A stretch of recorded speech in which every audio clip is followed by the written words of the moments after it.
Hey guys, Rhett Weaver here from Intraland, Utah. Want to give you guys the market update for this week. Some interesting stuff going on this week, and want to point out some key factors that's happening right now. Tomorrow, the Fed meeting is going to happen. They're going to raise rates by 25 basis points.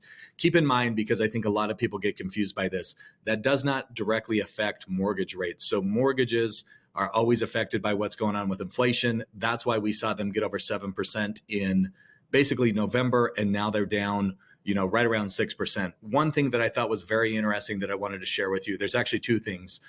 Number one here is kind of what we're taking a look right here. So keeping current matters. A lot of you know what this is. Some of you don't. If you don't, they just do a lot of reporting as far as what's happening nationwide with real estate and mortgages. So as you can read right here, mortgage rates right now are as low as they were back in September. So the market was extremely crazy back in September with the amount of closings, with what was going on here in the state of Utah.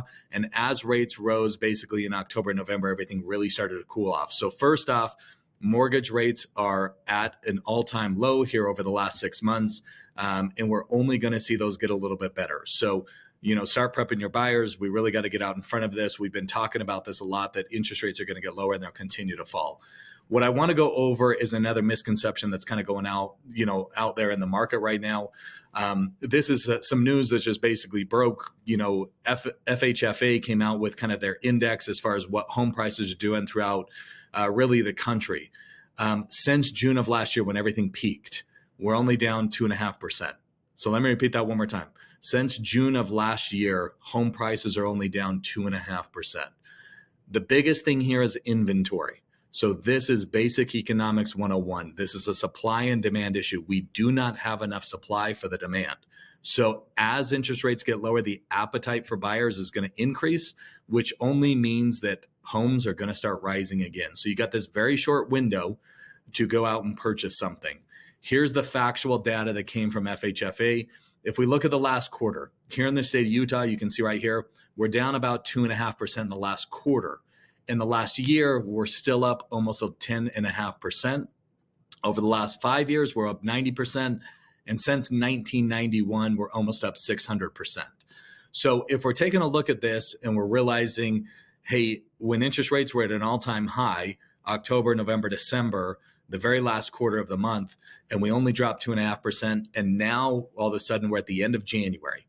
So this new quarter has started, and interest rates are now back where they were in the third quarter. So what you're going to see here is the data prove itself out. The market has definitely picked up. I think a lot of people have kind of noticed that throughout our industry. You're seeing a lot of activity, a lot of multiple offer situations again, and things are really starting to pick up. One thing that I do want to kind of go over is what interest rates are doing. We chatted about this last week. Right now, we're up 13 basis points, which is awesome. Just means interest rates are getting a little bit better. But as you can see here, we got these ceilings and we got these floors, and it's just sitting there bouncing. So we're waiting for some really good news here so we can break through this. Once we break through this, obviously we got the next level, kind of the barrier. But if we can break through this tomorrow, we got the jobs report coming out this week, some really interesting news. It kind of sounds like mortgage bonds are only going to get lower, interest rates are going to get lower, and all of this news is going to help us out. So you're going to see interest rates continue to fall.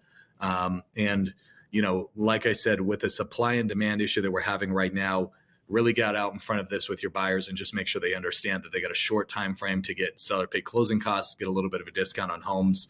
But feel free to reach out if you guys need anything as far as community reports, what's going on in different counties right now, the projections of what could happen over the next 5 years.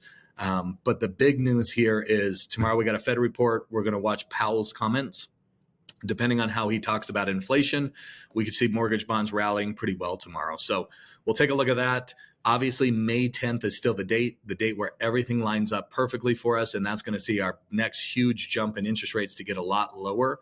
But from here, January until May, you're going to see them continue to fall and bounce back and forth just a little bit. So feel free to reach out if you guys have any questions. Thanks for listening.